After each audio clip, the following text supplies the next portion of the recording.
You are experiencing the Knuckleheads of Liberty podcast. Welcome to the Knuckleheads of Liberty. It is October 30th, 2023.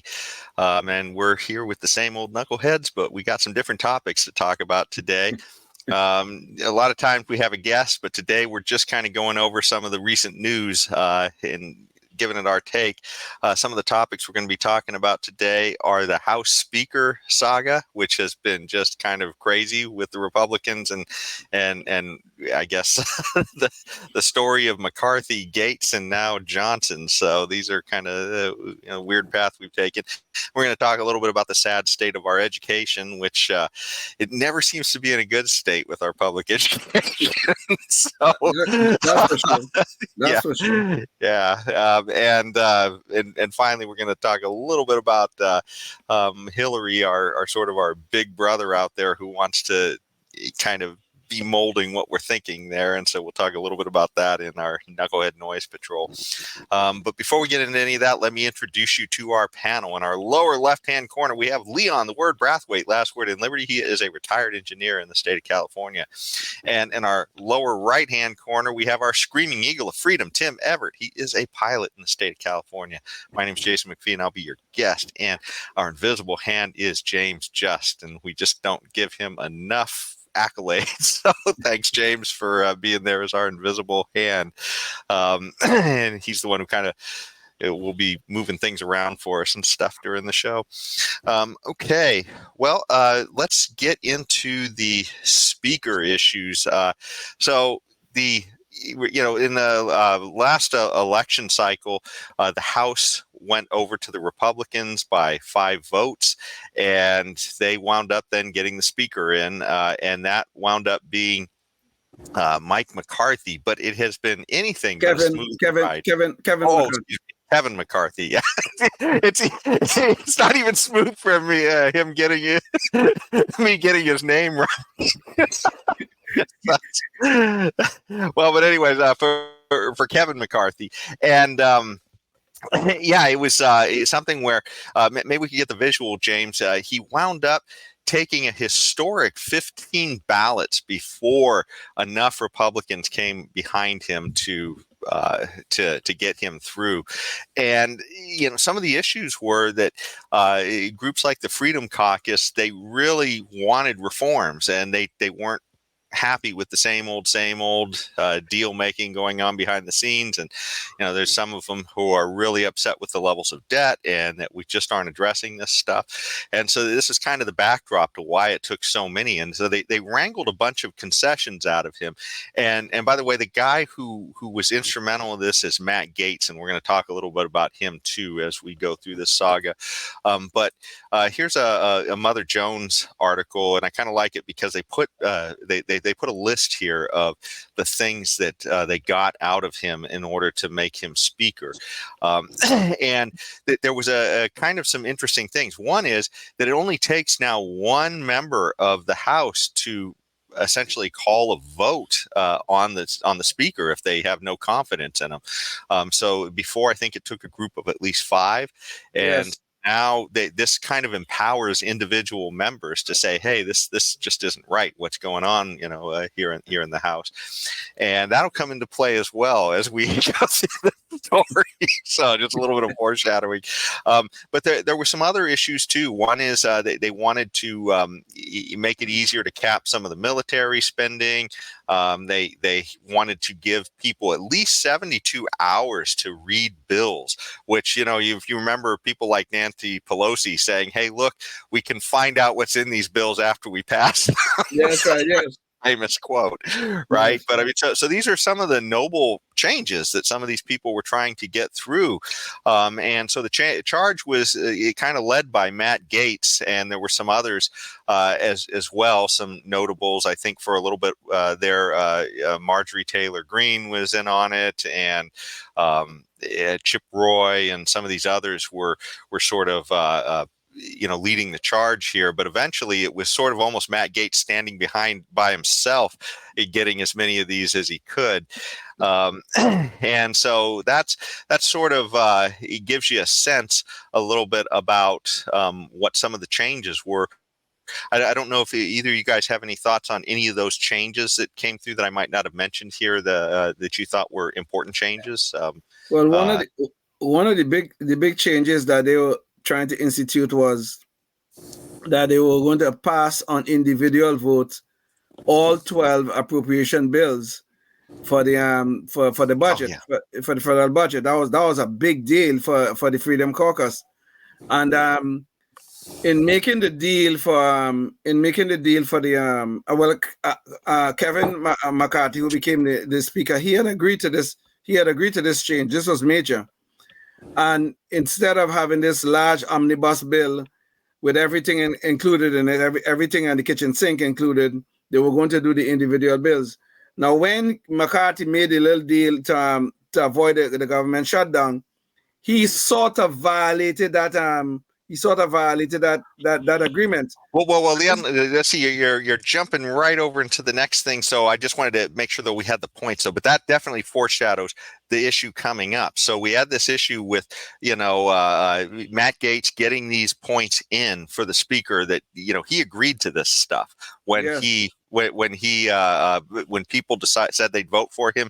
He literally pretty much signed a pledge, I think, saying that, hey, this is what I'm going to do as your speaker. Okay.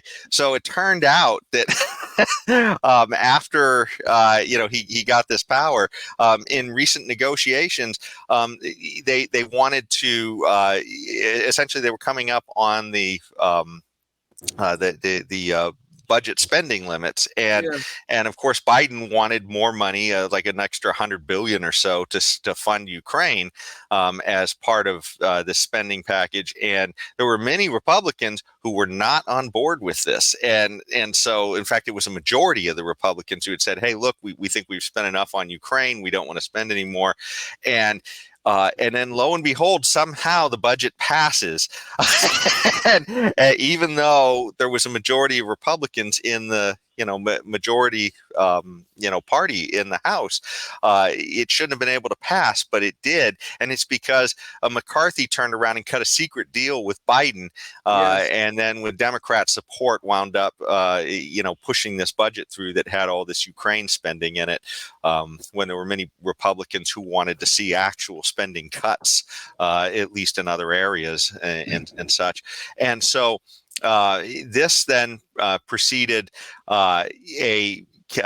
Matt Gaetz then to call use that power that he had gotten as just one man standing up to call for the speaker to be voted out of office. And so, in fact, here are two video clips. We're going to play one, comment just briefly, and then play the other, but of Matt Gaetz standing up in Congress and saying why he felt that Matt Gaetz had violated this agreement. Kevin McCarthy had violated. Oh, excuse me. Yeah, Kevin McCarthy. Sorry, boy, this Kevin McCarthy thing just is not going smoothly. More ways than the Speaker of the House has responded to these reports of a secret side deal on money for Ukraine, opaquely stating that he still wants to fund Ukraine and our border. I have a few replies to this statement. First, the Speaker's statement confirms the existence of a secret deal. And I have talked to members of our own leadership who have said they didn't even know that Speaker McCarthy was negotiating a secret side deal outside of our conference, outside of his own leadership team, for the sake of Ukraine. Second, Ukraine has lost the support of a majority of the majority. The last time there was a freestanding Ukraine vote on this floor, it was last week. 101 Republicans voted for it, 117 Republicans voted against it. According to the Hastert rule, which Speaker McCarthy agreed to in January, you cannot use Democrats to roll a majority of the majority, certainly on something as consequential as Ukraine. So for all the crocodile tears about what may happen later this week, about a motion to vacate, working with the Democrats is a yellow brick road that has been paved by Speaker McCarthy, whether it was the debt limit deal, the CR, or now the secret deal on Ukraine. So that's Matt Gaetz, and he is standing up in front of Congress saying that, hey, look, this guy violated the agreement that he had given, and that's why we're trying to vote him out. And by the way, the other one of the other issues is the one that Leon brought up here too, and that's what Mike Gaetz is going to speak to in this next video clip about separating these things so that they're not just all packaged together like sausage, so that the American public can see these things voted on one after another. So maybe we could play that second video clip. The American people deserve single subject bills. I get that a lot of folks might disagree with my perspectives on the border or on Ukraine, but can we at least agree that no matter how you feel about Ukraine or the southern border, they each deserve the dignity of their own consideration and should not be rolled together where they might pass where each individually wouldn't? This is what we're trying to get away from. This is the spirit of the January agreement we made with the Speaker. No more lashing these disparate issues together so that the American people's interests are subjugated here on the floor of the House. So I don't know. To me, that sounds like music to my ears. I mean, this sounds like almost like a libertarian got in, is making some changes about making things much more transparent in Congress, and so that we can literally vote down stupid things that the people wouldn't be for, like maybe spending more money on that Ukraine war that Biden loves so much. So anyways, well, what do you guys think about this? This is pretty monumental, this kind of stuff, and it's coming from a Republican. Well, you see, I think well, Gaetz is right. Okay, maybe people might disagree about his style. He was right in terms of McCarthy making this deal with Biden with the continuing resolution to avoid the shutdown. And my problem with this avoidance of the shutdown, everybody in the media is saying, oh, the Republicans will be blamed, for this. Well, I was wondering then, we are 1 year away from the next elections, which will occur in 2024. If now is not the time to fight for some of your principles, your in terms of the budget or in terms of how you go about funding the government, if now is not the time to fight for that, when will be? So because the Republicans did everything to avoid the shutdown, why? When are we going to fight? When are we going to see a real fight about our spending? Our debt is out of control. Our deficit is at almost historic levels. So when are we going to fight? When are we going to save the country from the mountain of debt that is crushing us? And this is the problem, even though some will argue, well, McCarthy was a good conservative. He just wanted to put things off so that after the 45 days or whatever it is they agreed to, well, they could get back on the horse and start fighting. I am tired of seeing this can being kicked down the road. It's time we do something about this debt. The debt is crushing us. And if we don't do anything about it, we're going to be in real trouble. So yeah, and real quick too, before you go on, let me just bring up the visual. We've shown this a lot of times on our show, but here is our debt to GDP, and you can see this is our Congressional Budget Office, and you can literally just see that this is what our government is projecting our debt is headed to. You know, the idea that it's just outstripping our productivity massively going into the future with no end in sight, and of course that comes at the expense of all of the things we could be doing with our resources. All be going to debt service. Right now, I think it's 15%. So anyway, I just wanted to throw that in there so you guys understand the consequence of what Leon's talking about there, and the idea that these arguments over the debt ceiling are important. So anyways, hand it back to you guys. And the other thing too. Now everybody criticized the fact that Matt Gaetz was this rabble rouser who was jumping up and down, and he caused the McCarthy to be kicked out of the speakership.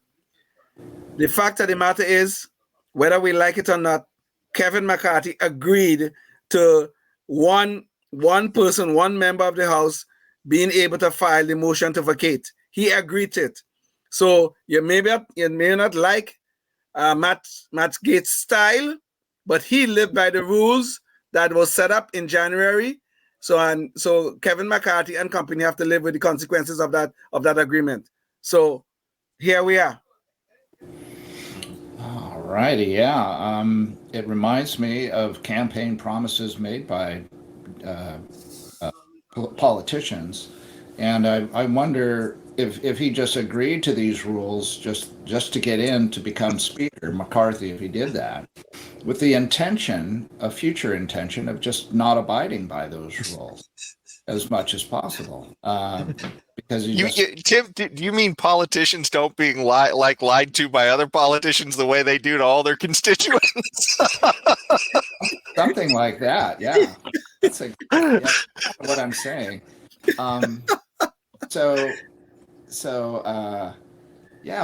Why don't we make Matt Gaetz the Speaker of the House? It sounds like he's one that would abide by any agreements that he entered into, and of course he's already philosophically in favor of these kinds of limitations, like segmenting the bills to vote individually on them, which that's a great idea, and this 72-hour thing instead of pass it, see what's inside of it stuff, this nonsense, this complete ridiculous how we're set up now. And no wonder we're 33 and plus almost 34 trillion in debt. No wonder. So I think I just wonder. Oh, also, are these rules going to be passed over to the next Speaker of the House, or is this just for this McCarthy guy? No, the rules are in place right now. So, for instance, the new Speaker have to live by the rules that are in place unless the House vote to change them. So, like for instance, the motion to vacate, that is one member can file a motion to vacate, okay, and that rule is still in place. Now they can change it, but they will have to. The House members will have to vote on it, and if they vote on it, then it could be changed. Okay. There is one other thing too on that same note that that I've heard. I'm trying to Justin Amash speak on before. The idea of individual members having the freedom to be able to introduce things themselves without going through some committee of their party to be able to get things in. This is, I think, also one of the things that's in there as well, that members have more freedom now to be able to actually introduce things to the public, so you can hear them without having this filter of the party being able to just whatever the powers that be think is deemed okay to bring up in front of the entire Congress. Yes. And by the way, my liberal friends have voiced discontent with all this wrangling going on by the Republicans. They want the Republicans to just lay over and give Biden whatever he wants. So they look at this as a horrible thing that these evil Republicans are doing to the country. And meanwhile, these few people that put these rules in place are the only ones that have a semblance of an idea of where we're headed and how to try to avoid it. And so, they're the only ones doing anything that's worthwhile for the longevity of the country. But my liberal friends just don't like it because they want every bill passed, every spending thing done, whatever Democrats want, whatever they want, not Republicans, but Democrats, to no end. I mean, to absolutely no end. It just amazes me. It just amazes. Yeah. Honestly, I mean, I'm not a particular fan of Matt Gaetz, but he made that one point that I really like, is that there have been a long-standing tradition. I don't know if it's really a house rule, but it's a long-standing tradition within the Republican conference that you cannot use the other party, the Democrats in this case, to overcome resistance in the Republican conference. Well, I think it's the majority of the majority. The majority of the majority, right? Yeah, exactly. Right, the majority of the majority. And Kevin McCarthy did this. He used the Democrats to get through that bill that averted the shutdown. So I mean, he really put himself in a difficult position with some of his own members in the Republican conference. So, you know, I mean, like I said, you may not like Gates' style, but as far as we can tell, he was living by the rules that were agreed to. So you live with the consequences. So McCarthy lost the speakership. Yeah. And these things certainly sound like a positive as far as I think libertarians are concerned. These things sound great. And I know there's a lot of other people who are sort of independent minded, not of the red, blue, gangs out there that would be our political representatives that actually really appreciate what happened here with Matt Gaetz taking a stand. But now, Tim, you raised a question. Well, why don't we just make Matt Gaetz the speaker? Well, part of the reason is because he pissed off an awful lot of Republicans when he went against the party leadership with this. So so I mean, you have to have like a huge majority. You have to get over like 209 people to support you, and there's no way he's kind of like persona non grata among the Republicans right now. But somebody did get in. Well, except for probably the members of the Freedom Caucus, I don't think there's anybody else would support Gates for the speakership. Quite frankly. Well. And of course, I realize that all these things are impossible, and it almost seems like getting the debt, stopping the precipitous climb the debt is in the middle of doing right now. To stop that is probably equally impossible, but these are steps in the right direction, and yes.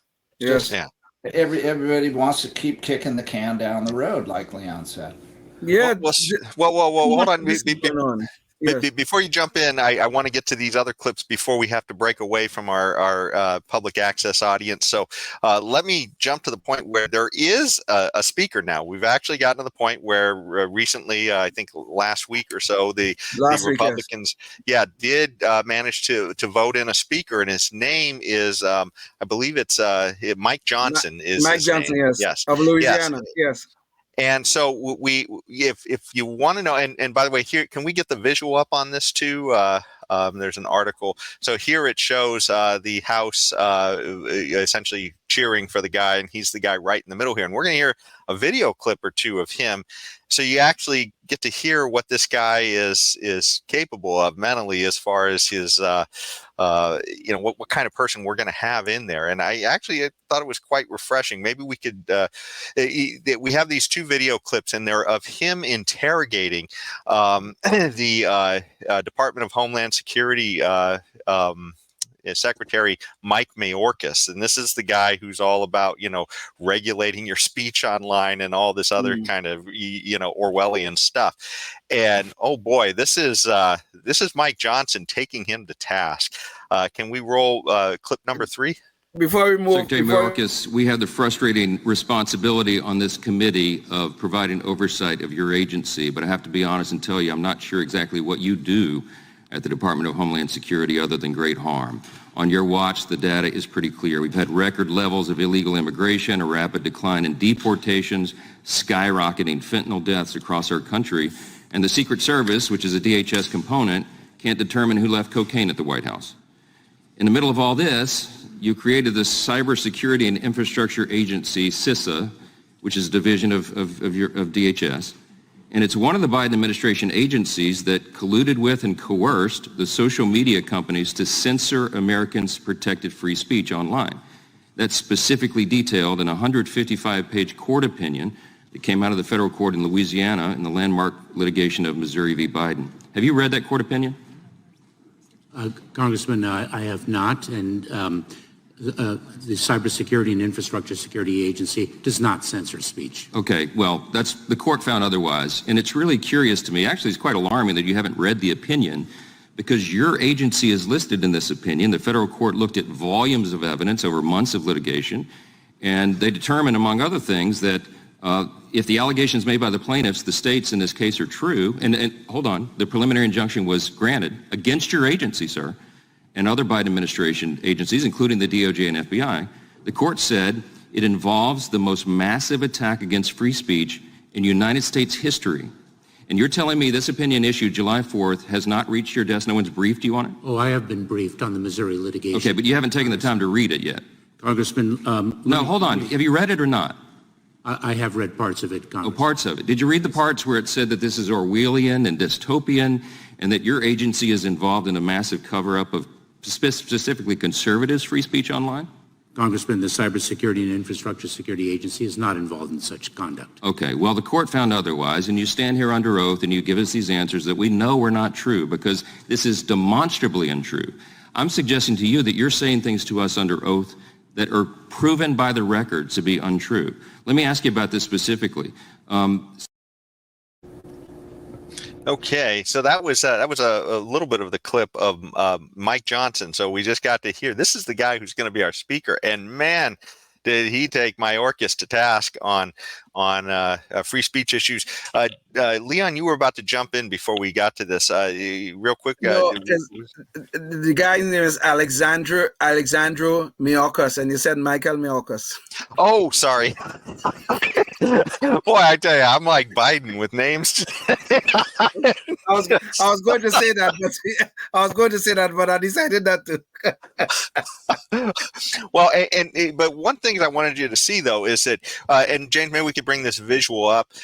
Here is an article from the AP. So, I mean, you've heard Mayorkas saying in response, no, sorry, we don't do that. Well, this is literally an article from the Associated Press saying that this is exactly, here's the judge in the case, U.S. District Judge Terry Doherty of Louisiana. And here's what he said of the evidence in that case. He said, Doherty cited substantial, let me highlight this here, substantial evidence of a far-reaching censorship campaign.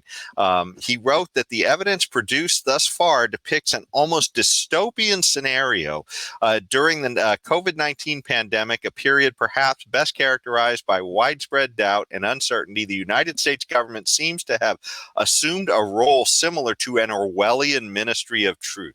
Okay, so I mean, you know, and quite frankly, they go on and they talk about other things in the article too about them censoring conservatives and other stuff. This is what the court found, and here Mayorkas is just sitting there lying to Congress, and Johnson is calling him on it. So you know, kudos to Johnson for doing this. And by the way, if you're listening to us on public access, we've reached the point of that show or point of our show where we're going to have to break away. But the conversation does continue online. We're going to talk a little bit more about Johnson's school choice and sort of Hillary's thought policing here. But if you want to check out that, go online and you can find us on Facebook, Spotify, Rumble, and YouTube. And you can also find a lot of other conversations we've had with other people fighting for liberty across the country and in your region. So leave us some comments there and go check out the rest of the conversation. Okay, so we're back to the show here, and I wanted to show, you know, not only, you know, here's an AP article. It literally just gets behind everything that Johnson is saying. But let's hear a little bit more of Johnson bird-dogging Mayorkas, because, I mean, it is just, you know, profound that you just don't hear this kind of caliber of politicians holding these government agencies to, you know, to task. So, James, could I get the next clip 4? Can you define what misinformation is?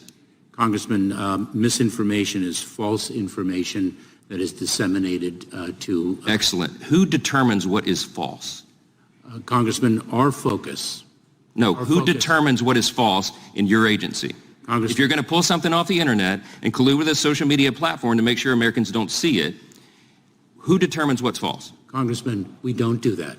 That's not true. That is not true. That is not what the court has found. This is not a Republican talking point. This is what the documents show. We've had people testify under oath that say, and you just defined the term, you're telling me that you don't know who determines what is false? Congressman, what we do at CISA, the Cybersecurity and Infrastructure Security Agency, is identify the tactics that adverse nation states use to weaponize disinformation.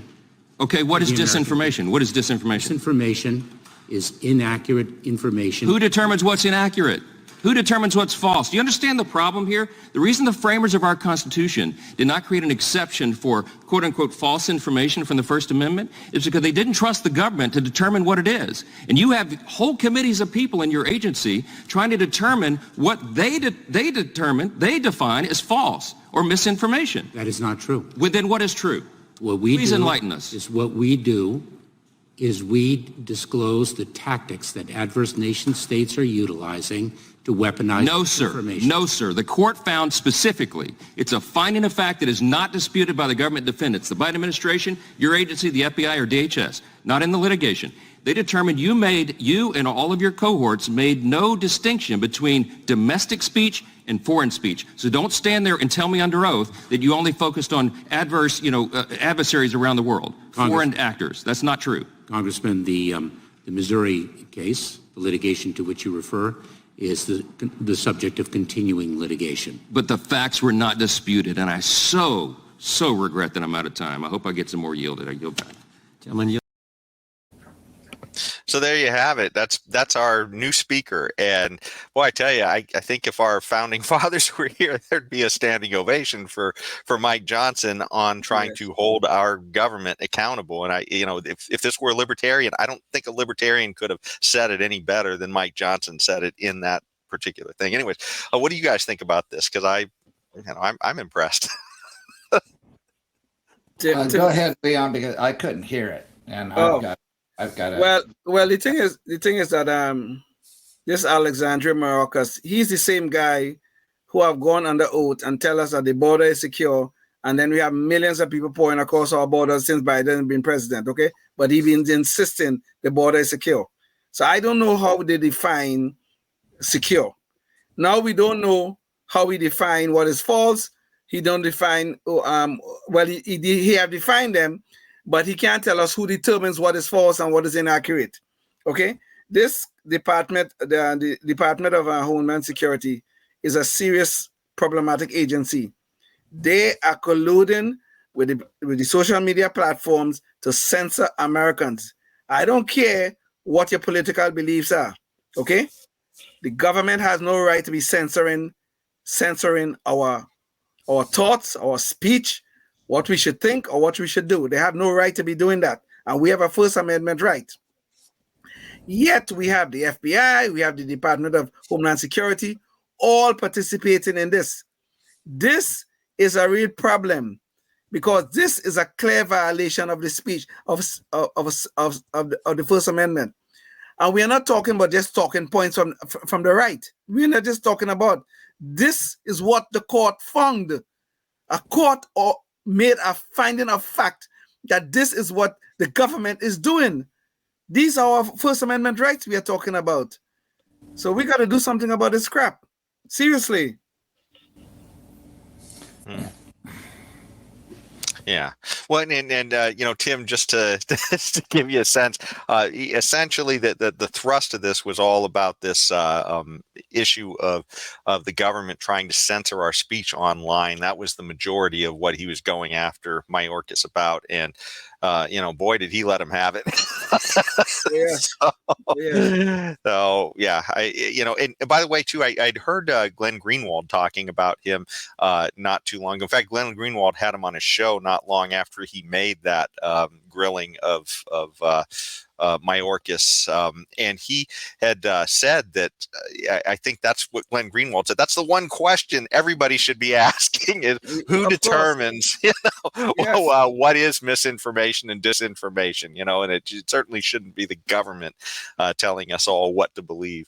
So, and I really like Glenn Greenwald, okay, because he's a left winger. He and I will agree on nothing. I can tell you that. But at least the man is intellectually honest, okay? He's intellectually honest. He can see these things happening, and it's bad for everybody, not only for the right or for the left. It's bad for everybody, and I really like that about him. And I mean, it's just disturbing to see these things going on. Tim, go ahead. I'm sorry. No, I agree.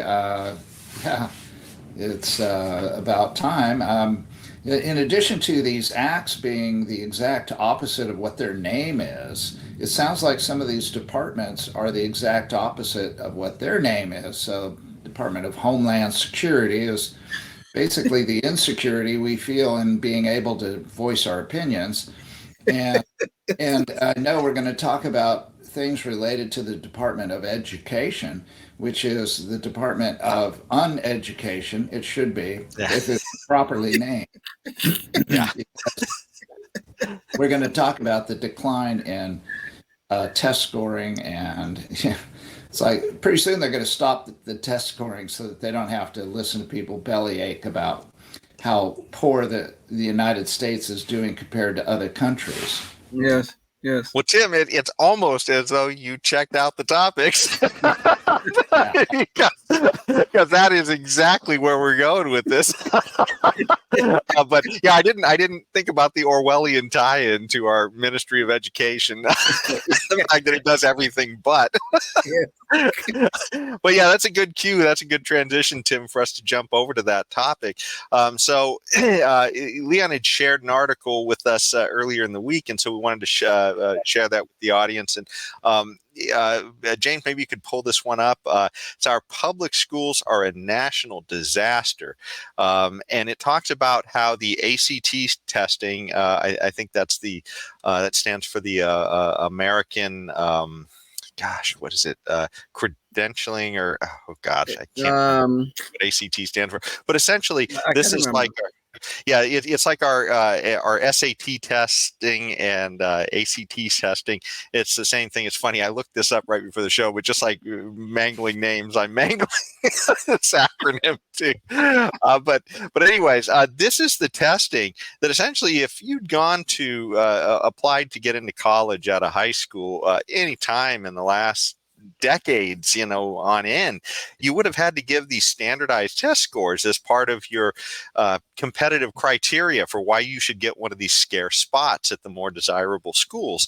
And so one of the things that has happened in recent years with all this social justice wokeness is they've decided, well, they don't like the complexion of the people at the finish line after taking these tests. And so they've decided, well, let's just do away with the tests. And so we're going to talk a little bit about that. But our ACT scores, it says for 6 straight years, have been falling.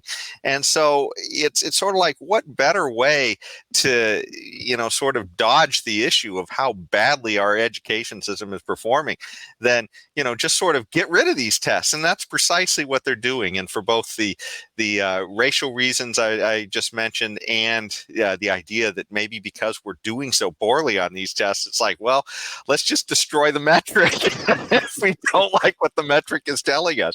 And so it's here's an article from U.S. News and World Reports where it says that a lot of the colleges now have moved away from this. And we saw this, and we talked about this before on the show, how the UC system here in California had moved away from it more for the race issue. They didn't like the racial build of the student body, and they said, hey, we want to look differently. It doesn't matter how they think, we just want certain skin colors in certain mixes, and that's what we're after, and that's all we care about. Certain blend, yes. Exactly. And so it's led to the point where a lot of these schools, it says here in the article that some 1,900 schools now, I believe, are not even bothering to ask for this stuff anymore to see these standardized test scores. And it lists a few here of the schools that are still asking for these, but there's not that many. So MIT apparently is keeping their standards up where they want to see these test scores. And there's a bunch of sort of red state universities here too that are also after this. But for the most part, a lot of these kind of woke schools are just getting rid of the metric altogether so that they can sort of pick and choose. And we saw this recently with the Harvard case that came in front of the Supreme Court with their admissions about the racial bias, where, the reason they're trying to get rid of these scores maybe. And in fact, here's a recent article that FEE had, and it's been on a bunch of other things as well, where they talk about this Asian kid who had near perfect SAT score, and he couldn't get it. He was rejected by almost all the colleges that he applied to. Why? Because just like Harvard was thinking, well, we've just got too many people who look like you. So sorry, you don't get to come here because of the way you look, right? Because your eyes look a certain way, your skin color looks away. In fact, they even developed a metric, and we talked about it before the show, that said it had something to do with likability or something like that.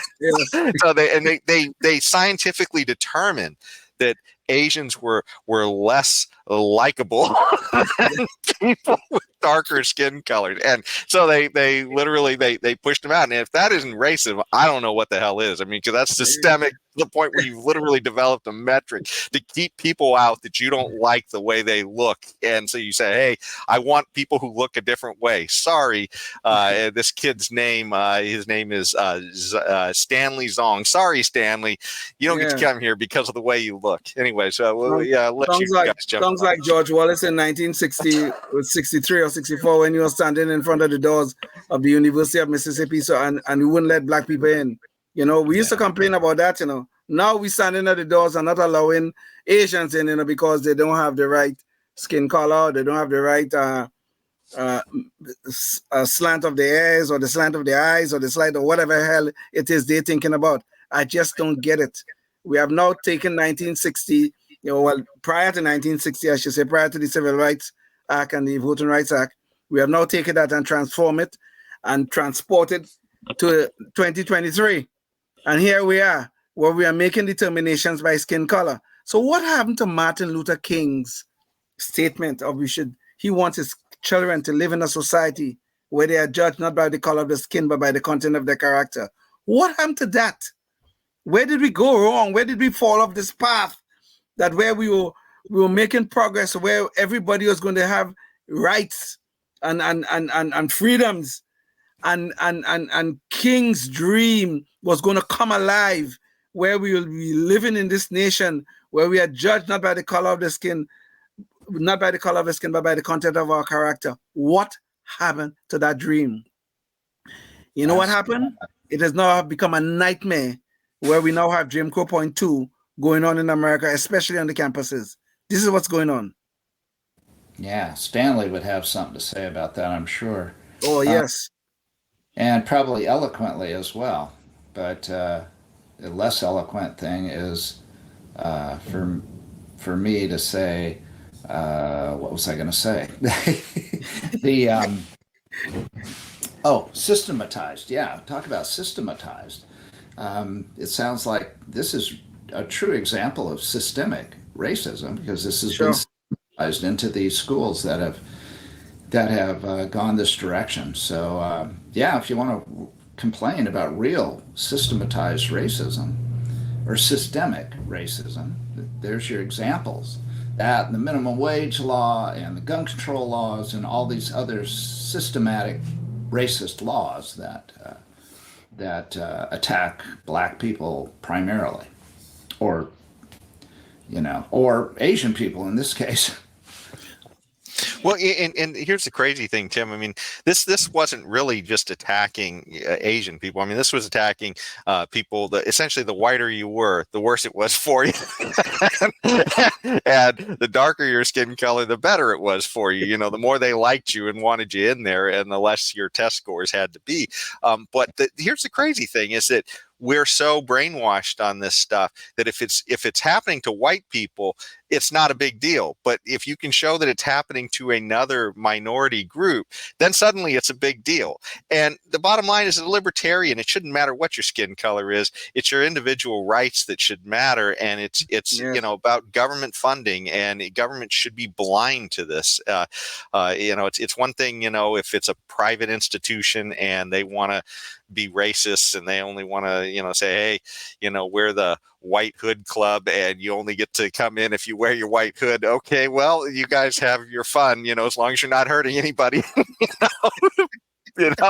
you do whatever the heck you want to do. But, once you get out there and you try and infringe upon other people's rights, that's when it becomes a problem. And these schools are taking government money, and then they're sitting there telling people, hey, you're not the right skin color, so, we're not going to let you in. So yeah, that's another issue. Maybe government money shouldn't be there to be taken. Maybe that's part of the huge problem here of why they're doing this and going this directions.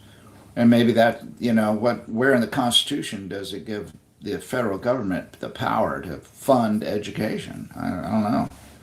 Yeah. Is it in there, Leon? No, well, no. I mean, surely there's a whole discussion we can have about the government role in education and how it should function within our society. I'm open for that discussion. But the point is, though, what is happening here is the government making choices about winners and losers. That's what they're doing. And whenever they're doing that, we end up in a bad place. When they're doing that with human beings, we end up with Jim Crow as we had prior to 1960, 64, and 65. And now we are slowly heading back in that direction, where it's now a constitutional right to supposedly, I guess these colleges believe that, to discriminate against certain people depending on the shade or the hue of their skin or the slantiness of their eyes. I mean, this is truly Orwellian stuff. And this is bad for us. It's really, really bad for us. Because if they could choose, if we could have one government choosing favorably for one group now, when a new government comes along, a new administration comes along, what is to stop them from choosing favorably for someone else? What is to stop them? If we're gonna allow this, this is insane. This is insanity. We are going backwards here, not forward. I can't help but notice too that the schools are so tied up, focused on this, and the whole point of why you shared that article with us is because the schools are failing in their core mission, which is exactly on their metric of their ACT scores of how well the students are learning, and the students seem to be learning worse and worse, and yet they want to dicker around with everybody's skin color. That's just, gosh. But you're raising a very good point, Jason. The fact of the matter is, Black and brown kids are getting the shitty. Oh God, I'm sorry. Are getting the worst possible education you could think about in a country that is supposed to be the richest country on planet Earth. The worst you could think about. There was a survey done not too long ago. I think it was in Baltimore. They looked at 23 high schools. They could not find, listen to what I'm saying here, they could not find a single kid who could read or do math at grade level. Now, if that is not a catastrophe, then I don't know what is. And the worst thing about this thing is, getting back to the article that was there, parents are now revolting. They are trying to get vouchers for their kids so the money could follow the child rather than fund a particular system that's in place and that is not doing their job. But you know who's always standing in the way? Is the teachers' unions. And of course, they always fund the Democratic Party. The teachers' unions are standing in the way of our children getting a decent education. Education is the escape from poverty. Go ahead, Jason. And Leon, before you go too much farther into that, let me just introduce just show these articles for the audience that you've shared, so that we can, give them a little bit of foundation on this. So what is the solution then to, these terrible government schools and their focus on race and wanting to destroy test scores that reveal how terrible they're doing? Well, it's competition. And James, maybe you could bring up the visual on this. So it's voucher systems are one of these things that have popped up recently in a lot of places. And let's see, here's the American Federation for Children, and they give some statistics here where this is becoming more and more popular. A lot of places are starting voucher programs. They say there's about 12 states that have voucher programs. There's some that have educational savings accounts that'll help people pay for something other than this public education or government-run public education. There's different tax credit programs out there, and so there's a lot of states states that are starting to push a lot of resources towards these alternatives. And it's funny too, even Barack Obama, when he first came in, I remember he was actually trying to promote school choice just a little bit, I think, before the Yes. teachers unions, sort of bent him back to their will. But it's and back then they actually had that documentary that's worth checking out too, Waiting for Superman, and the idea that, hey, this ain't going to fix itself. We can't sit around waiting for some white knight to come in and fix everything. And the solution is choice, and letting people vote with their feet on where it is they want to send their kids. And so there's just a little bit of, you can check out more of from the Federation for Children, American Federation for Children, about some of these statistics. But these programs have become so popular that now they're running out of resources to fund these programs, which is the article that Leon wanted to share with us. And this is, I guess, becoming a problem where it's showing, hey, there's so many people who have so little faith in the government provided education that people are essentially running away from these things to the point where maybe they're going to become insolvent. Anyways, you guys want to jump in on that a little bit? Go ahead, Leon.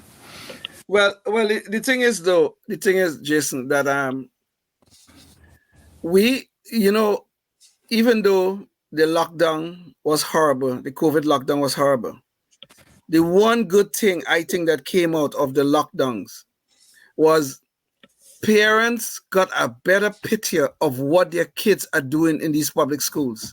They really did. And this is where we saw an acceleration in the need for school choice. Some of those programs that you were speaking about, the voucher systems, we saw an acceleration, a greater intensity, a greater focus on doing these things.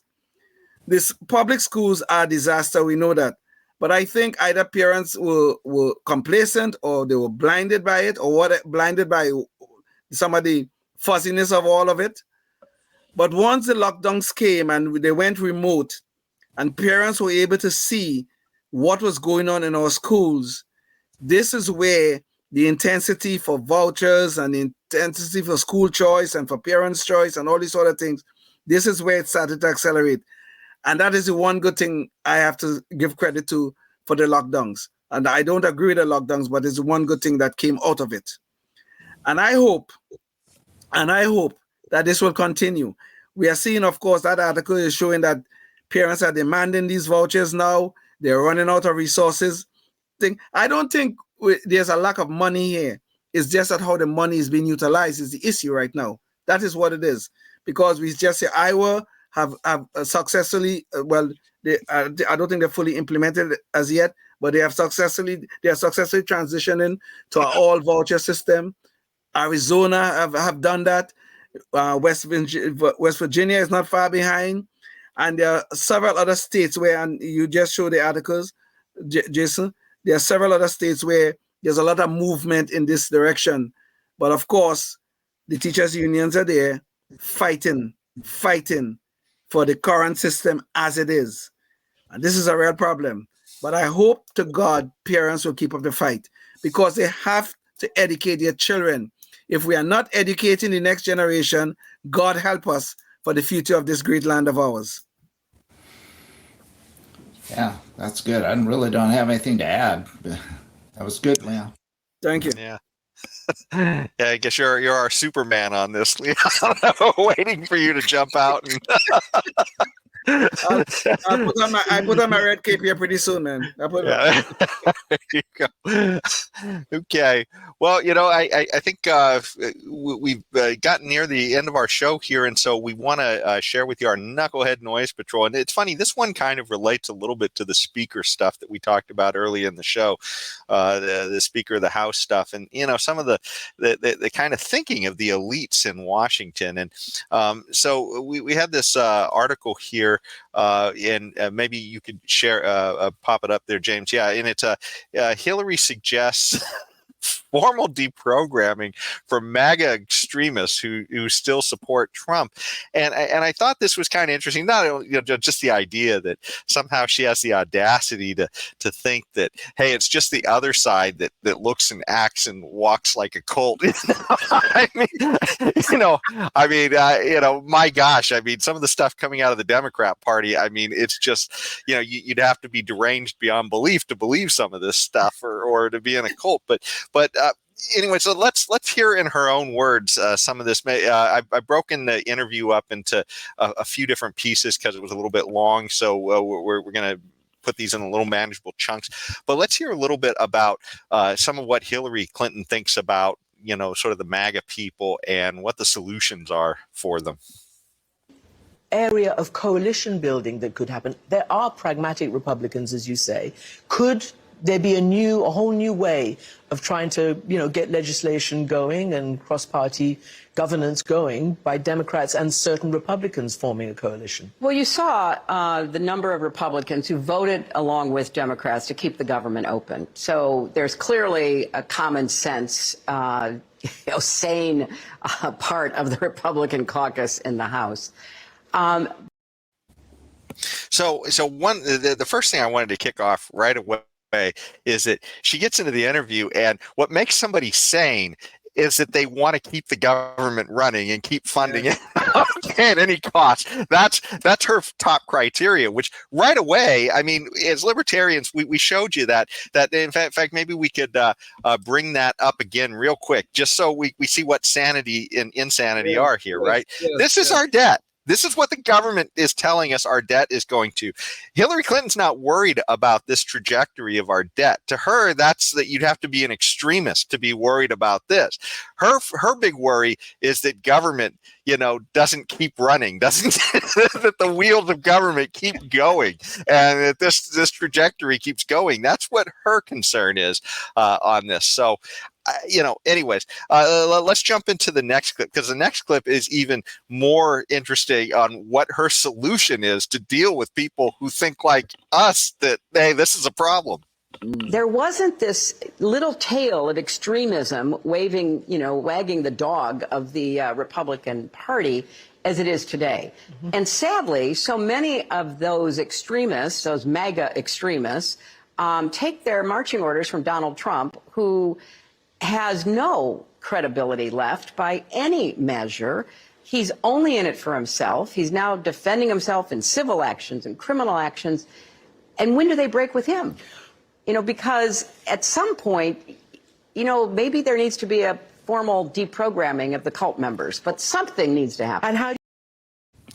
So now we're into an Orwellian deprogramming of the cult members. And quite frankly, anybody who doesn't like what she's doing is suddenly now a MAGA Republican. So, I don't like where the debt's going. And believe me, I have not voted for Donald Trump once. I have voted Libertarian all of these times. But to her, I'd be an extremist that is somehow clumped into MAGA and would need deprogramming. Did have one other clip, but did you guys want to jump in on this, because this is really bizarre stuff that she's talking about we need to start deprogramming. Yeah. Go ahead, Tim. It doesn't surprise me coming from her. This suggestion of a formal deprogramming program. It doesn't surprise me. She's always been despotic and tyrannical as her whole career. And Tim, looks like you froze. Did I lose it? I'm hearing you, Tim. Go ahead. She's just always been despotic. So it's not Leon Tim, one who's froze. You can hear me or no? I'm hearing you, Tim. Jason, are you having a problem? I'm hearing Tim. I think I got frozen out. Sorry about that. I don't know how my connection is bad. Okay. All right. Yes. And so there we are. Leon? Well, the thing is that, it's kind of hard taking from a twice loser in the presidential elections, who have remained bitter, who was beaten by Donald Trump, and now she think that some of us who have our thoughts about the debt, the national debt, and about the way the direction of the country, all of a sudden, some of us, I guess, need deprogramming, Talk about Orwellian, talk about 1984, talk about a ministry of truth. Oh, Lord, God help us if this woman ever become our Lord and Savior. God help us. Yeah. Clearly, Majorca would be marching to Mayorkas, who we heard earlier, being interrogated by the new speaker, would be one of her best allies. but anyways, there is one more piece of the clip, and I wanted to share that with you because it's a little bit informative on what she thinks. So maybe we could share that last clip. It's the classic tale of an authoritarian populist who really has a grip on the emotional, psychological needs and desires of a portion of the population. And the base of the Republican Party, for whatever combination of reasons, and it is emotional and psychological, sees in him someone who speaks for them.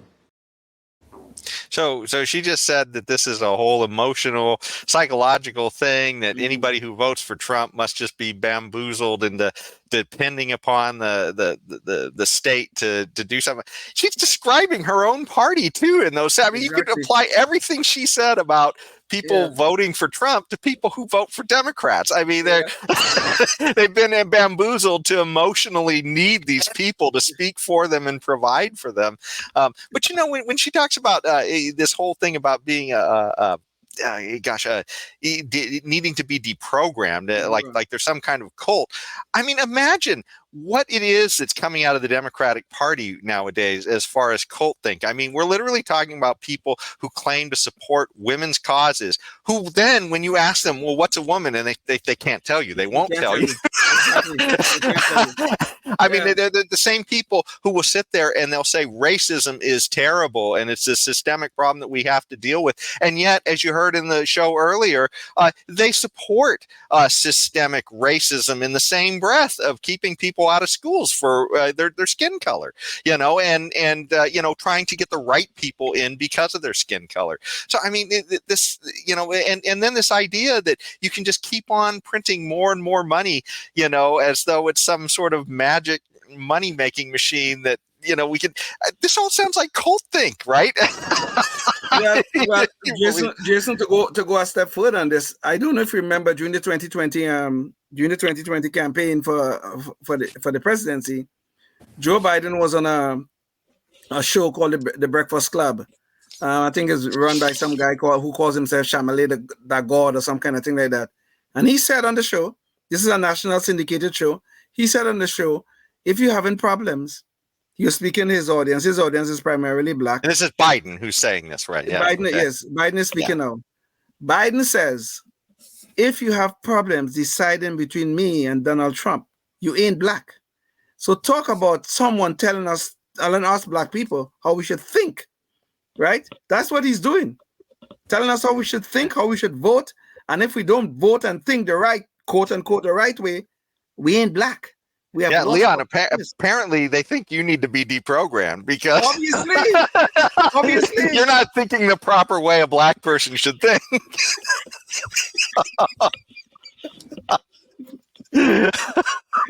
I'll have to run down by Hillary Clinton Center for deprogramming and get my right card, Yeah.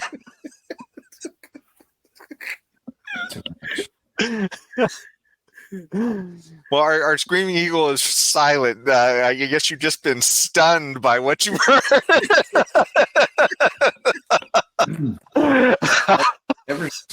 Never ceases to amaze me what's going on. Yeah. The ministry of truth is here. That's what it is here. Okay. 1984 is here.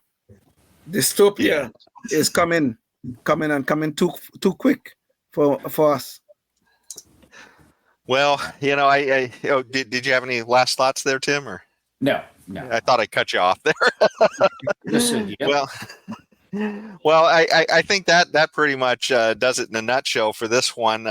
But thank you for joining us on this episode. And like I said, we've got a whole lot of other episodes online. You can check them out at Facebook, Spotify, YouTube, and Rumble. Just look for Knuckleheads of Liberty.com, and you'll find we've interviewed a lot of people there and people representing organizations too that are fighting for liberty around the country and in your region. So we encourage you to check those out as well, and leave comments too. We'd love to hear from you. And until the next time, try and think of what you can do in your community to try and promote liberty in some way. Maybe there's something after hearing all these different people and their ideas that you could be doing, because we definitely need it. I mean, we see the thought police and all the others are out there running 24/7, and they've got money behind them, and the only way this stops is if you get up and start joining the cause and fighting for liberty. So thanks so much for joining us. Until the next time, stay tuned and stay free. Yes, indeed. Life, liberty, and the pursuit of happiness, always and forever. Thank you for listening to the Knuckleheads of Liberty podcast.